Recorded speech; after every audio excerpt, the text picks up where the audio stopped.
herself for the 100th time, are the Emperor's elephant and her faithful slave stranded in this strange and dangerous land when the Emperor himself is 1,000 long miles away in Rome?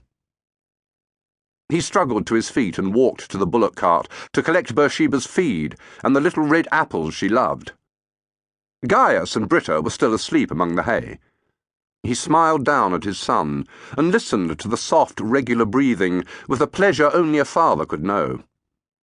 Gaius was tucked in close to the big slave girl who had been his wet nurse since his mother's death at the hands of the man the world believed was also Caligula's killer.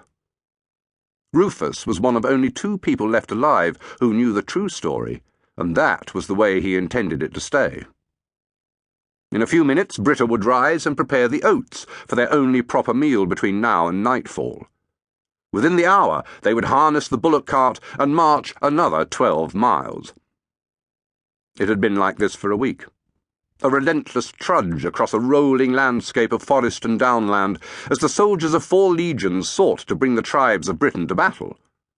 The whole army, 40,000 men from the furthest corners of the empire, could sense their general's frustration. Aulus Plautius Silvanus had promised his emperor a swift victory, but all he had to show for his efforts were a few burned-out huts and the heads of a dozen British warriors taken in the endless, futile skirmishes that hampered his progress. Rufus gave thanks he was positioned with the baggage train of the 2nd Augusta, in the centre of the miles-long Roman column, and unlikely to be involved in any fighting. He had warned Narcissus that Bersheba wasn't meant for war. Why had he trusted that scheming Greek? The unexpected call to arms had come 2 months earlier, in the sheltered little park by Bersheba's barn on the Palatine Hill. It was the day he'd met Claudius's freedman, when Narcissus had returned from the coast of Gaul, where Plautius had gathered his forces for the invasion of Britain. The balmy days of April had given way to the hard-edged heat of May, and the Mediterranean sun bounced off bone-hard ground and radiated from the gleaming white marble of the great Corinthian columned palaces. Both men's lives had changed markedly since Caligula's death. Rufus was still a slave, but one who held an honoured position in the imperial household. Narcissus was the Emperor Claudius's trusted adviser and wielded the kind of power only granted to potentates. But Rufus knew he tired of the constant demands on him as Claudius's eyes and ears. Tall and bald as a pullet's egg, the ageless Greek looked thinner and more careworn, but his eyes were the same deep azure blue and had lost none of their hypnotic intelligence. "I must be too many people now, Rufus, far too many. Negotiator, diplomat, counsellor, and enforcer, all things to all men," he had complained soon after the Emperor inherited the throne following his predecessor's untimely but well-merited death. "Life was easier with Caligula. At least then all I had to worry about was staying alive." Claudius had honoured Plautius, the irascible governor of Pannonia, with command of the invasion because he was one of the few military commanders he trusted. Aulus Plautius was related by marriage to the emperor and owed his position to that bond.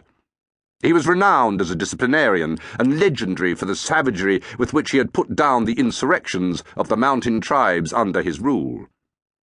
The soldiers he led were the finest the empire could provide. His shock troops were the elite 20th Legion, 5,000 battle-hardened legionaries who had learned their trade on the Upper Rhine, penning the German hordes east of the river. The 2nd Augusta and 14th Gemina had joined them on the march from their bases further upriver. 9th Hispana travelled furthest, from the upper reaches of the Danube, where they had been headquartered for almost 30 years. The 4 legions were reinforced by auxiliary units, hand-picked for their fighting qualities, cavalrymen from Germany, Thrace, and Gaul, tough little Syrian bowmen gifted by their king, and Batavian light infantry who could swim like otters. It was a mighty force. But there was one problem. The whole army was on the verge of mutiny. The men of the 9th were at the heart of it. They said they refused to leave the known world. "The known world," Narcissus spluttered. "We have traded with the tribes of Britain for 100 years. The sailors of the invasion fleet know the waters of the south coast better than they know their own. The 9th have been